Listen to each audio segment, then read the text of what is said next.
Assalamualaikum warahmatullahi wabarakatuh. Perkenalkan, nama saya Siti Sonya. Saya dari Prodi Pendidikan Sejarah angkatan tahun 2020. Kali ini kita akan membahas masuknya Islam di Sumatera Selatan, terkhususnya yaitu Kota Palembang sendiri atau Kota PMP. Yuk simak secara lengkapnya sebagai berikut.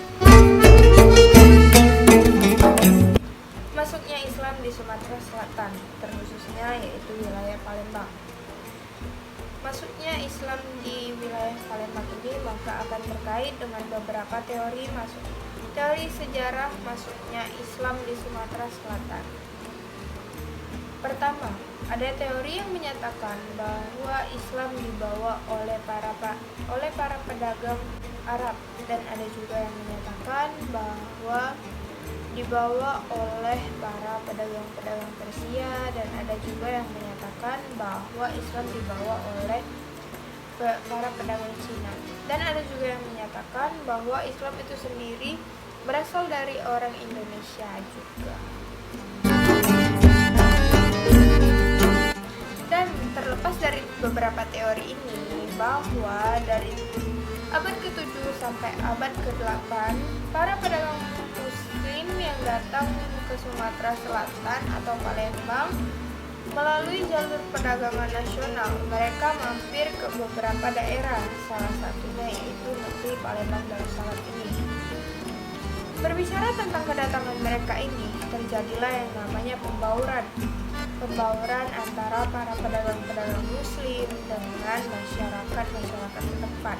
Dan bahkan dengan para raja-raja Sriwijaya pun mereka diterima dan diperbolehkan untuk melakukan aktivitas perdagangan, dan juga mereka pun diperbolehkan untuk beribadah menurut agamanya masing-masing dan keyakinan mereka.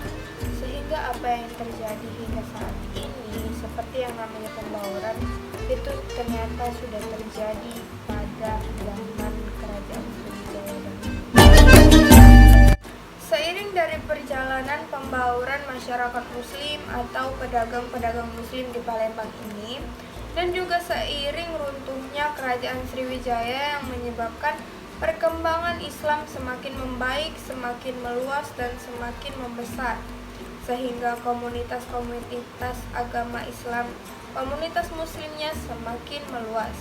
Para pedagang-pedagang Islam di Sumatera Selatan, terkhususnya di Palembang, semakin hari semakin banyak, semakin bertambah, dan juga puncaknya ketika kerajaan Sriwijaya runtuh dan dikuasai oleh kerajaan Majapahit dan oleh raja-raja Majapahit.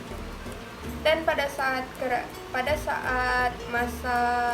masa Majapahit ini, pada saat itu ditempatkan seorang adipati penguasa lokal dikirimkan, yaitu seseorang yang bernama Aryo Damar. Ketika Aryo Damar ini memimpin atau menjadi penguasa lokal di Palembang, tidak lama kemudian ia berpemikiran untuk masuk Islam atau berpindah keyakinan untuk masuk Islam. Dengan masuknya Islam ini ditandai dengan perubahan nama beliau, yang awalnya namanya yaitu Aryo Damar berubah nama menjadi Aryo Abdillah, atau orang-orang Palembang menyebutnya sebagai Aryo Dillah. Dari perubahan nama tersebutlah sangat teridentifikasi sangat jelas bahwa nama-nama Islam ini sudah mulai digunakan pada waktu itu, dengan ditandai oleh seorang penguasa atau seorang adipati yang bernama Aryo Damar yang merubah namanya menjadi Aryo Dillah semenjak ia masuk ke dalam agama Islam. Dari beberapa sumber lainnya juga menyebutkan bahwa Palembang sendiri didatangi oleh Sunan Ampel. Apakah benar begitu? Perlu kita ketahui bahwa Sunan Ampel ini merupakan salah satu tokoh penting dalam penyebaran Islam di tanah Jawa. Kembali lagi kepada materi kita. Ketika di masa kerajaan Palembang, pada masa kekuasaan dipegang oleh Aryo Damar atau Aryo Dillah ini, konon katanya ada rutinitas kunjungan dari Sunan Ampel. Dan juga konon katanya Aryo Dila ini diislamkan oleh Sunan Ampel itu sendiri. Dari kejadian seperti inilah yang menjadikan Palembang berhubungan baik dengan para wali-wali. Dan bahkan setelah Raden Fata dilahirkan di Palembang dan juga dibesarkan di Palembang, dididik secara Islami, kemudian dikirim lagi ke tanah Jawa untuk menemui Sunan Ampel tadi, dan berdasarkan anjuran itu merupakan anjuran sendiri dari Sunan Ampel. Maka nanti pada saat itu Raden Fatah di Jawa akan mendirikan sebuah kerajaan. Kerajaan pertama yang kita kenal yaitu Kerajaan Demak. Artinya Palembang sendiri juga memiliki peran yang cukup signifikan dalam perkembangan Islam di Palembang itu sendiri atau di Sumatera Selatan. Namun, ketika Islam sudah berkembang menjadi besar dan menjadi luas, bahkan komunitas-komunitasnya pun semakin menyebar dan telah diakui oleh masyarakat sendiri dan diakui sebagai agama masyarakat Palembang sendiri.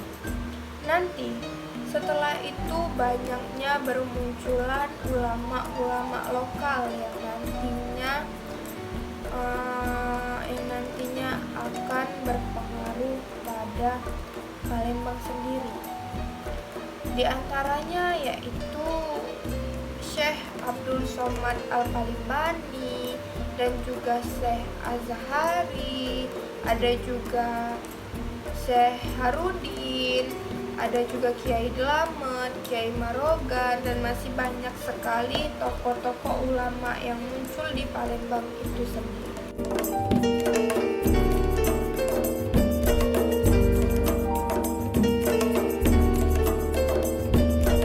Sedangkan kalau untuk kuburannya sendiri itu tersebar, seperti halnya yaitu Syekh Abdul Somad Al-Palimbani.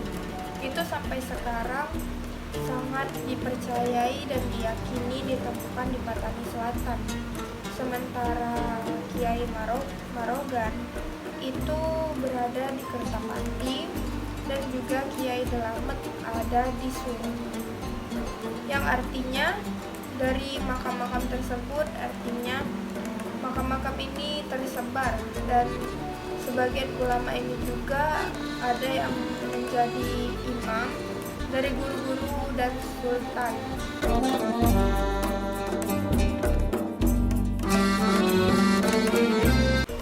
Masuknya Islam ini berkembang secara signifikan ketika pada masa Aryo Damar.